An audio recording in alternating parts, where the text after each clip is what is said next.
Is this thing on? Yeah, it is. Okay. Y'all better buckle up and listen up because this is going to be one crazy topic called reciprocality. And it's the reciprocality using verbal actions, right? Of verbal actions. So let's get right to this mess. Now, remember how a while ago I said certain words take certain affixes, and this is a reason why. Some words, especially verbs, are transitive. Some words and other verbs are intransitive. And certain affixes only attach to transitive or intransitive verbs. And certain words in the Cebuano language have a unique affix that's unique to their kind of family or characteristic, okay? And reciprocality is kind of one of those things.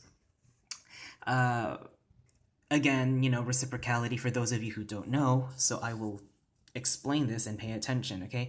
It's a reciprocal. And if you don't know what a reciprocal is, it's when you have an agent doing something to an object, and that object does the same thing back to the agent, okay? So it's like a back and forth kind of action. I do something to you, you do the same thing to me, okay? And that's what we mean by a reciprocal, okay? The object has to do the same thing back to you, all right? And these can be like between or among people, between nouns, etc., right? You've got those. So you've got the agent, object, object, agent. And reciprocality is a good way to express um, like these certain types of verbs with these kind of affixes. So you'll hear them out in the streets in conversations when you listen to people. You'll hear them use reciprocal affixes on verbs. Okay. It's also used. These affixes are also used when you have a volitional action, right? A volitional action. Now, what's volitional? Yeah, it's something that's volatile. Okay, volatile, volitional. So volatile. And what's volatile? It's something that's ready to act, right? Readily actable, or readily. I guess in terms of like science and chemistry, right? Readily able to change state of matter. Okay, so like it's volatile. Like if you have a volatile liquid, right, it changes immediately to a gas state. If you think of like in terms of chemistry, for those of you scientists out there. But yeah, it's volatile. It's readily able. It's readily actable. Like it's easily reactable. Okay. And finally, it's expressed in the actor focus conjugation. Dun dun dun. If you haven't already known what that is, you are lacking behind or you need to review because that is a big topic in itself. So, anyway, moving on, since assuming you already know what that is, we're going to start with our first two sets of affixes, makig and nakig, okay? Makig and nakig. Now, you already know what mag and nag does and what their definitions were. Makig and nakig fall under those respectively.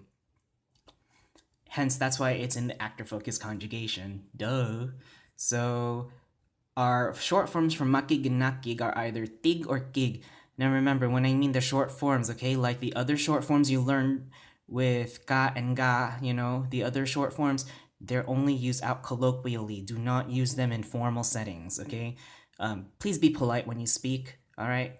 But if you're like an uneducated person out in the streets, not educated, or out in the rural areas and you don't really know how to speak properly, then yeah, it's okay to use tig and gig, okay? I get it. It's a dialectal difference from a socioeconomic standpoint of view, okay? But again, it's best if you use makig and nakig. And once you get comfortable and want to talk slang and informal, hey, why don't you go ahead and use some tig and gig, all right? But again, just stick to the basics right now, makig and nakig. All right, and here are the examples I have for makig and nakig. The first sentence, makigistorya ka kang Josefina ugma ha?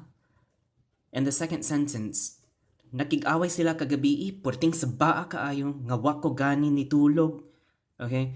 The first sentence again, with our definitions, it's a reciprocal. Makigistorya ka kang Josefina ugma ha?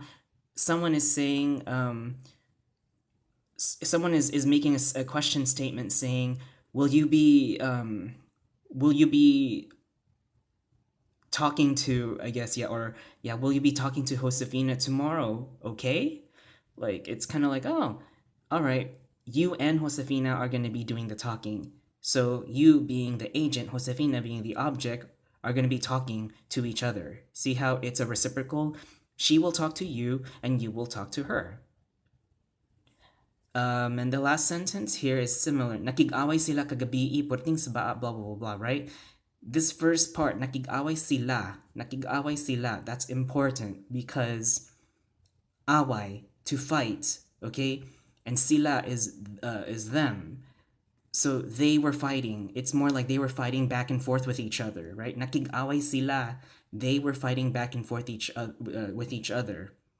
So agent, somebody was fighting somebody, and that somebody was fighting that somebody back and forth. And that's why for these reciprocals, you're always gonna have a plural. And let me repeat, you're always going to have a plural conjugation for it, right? It's gonna be the plural forms. Just how you had mang and all those other plural ones, you're gonna have a plural actor focus conjugation, okay? And that's it for the makig and nakig. You already get the gist of how to use it now, especially when you already know the backstory of mag and nag. Okay, you get that. I don't need to explain the whole time situation, all that crap. So the last one here is pakig. Okay, now pakig, just like with pagka. Okay, if you remember pagka, you have to have a non-focus clause that follows it. Why? Because pakig is patterned after pag. And what do we know about pag? Oh, it's an imperative form. Okay, it's an imperative form in the actor focus.